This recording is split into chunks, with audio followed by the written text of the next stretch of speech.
బైబిల్లో కీర్తనలు 29వ అధ్యాయం 11వ వచనంలో భక్తుడు రాస్తూ, యెహోవా తన ప్రజలకు బలమును అనుగ్రహించును, యెహోవా తన ప్రజలకు సమాధానం కలుగజేసి వారిని ఆశీర్వదించును అని అంటాడు.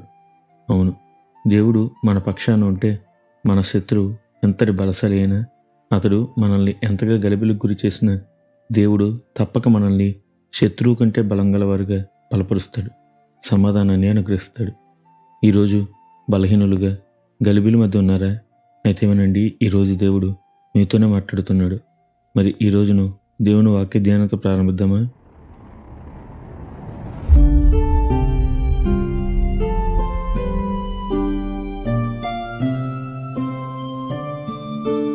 బైబిల్లో ఎస్తేరు గ్రంథాన్ని చూస్తే దానిలో హామాను అనే ఒక అమాలేకుని చూడవచ్చు.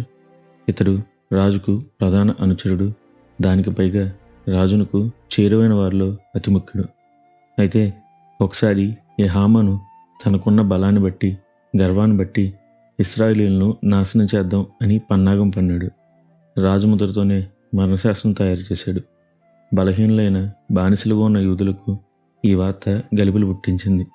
ఉపవాసంతో దేవుని సన్నిధిలో కనిపెట్టగా దేవుడు బలహీనులైన ఇశ్రాయేలీయుల పక్షాన ఎస్తేరును లేవనెత్తాడు.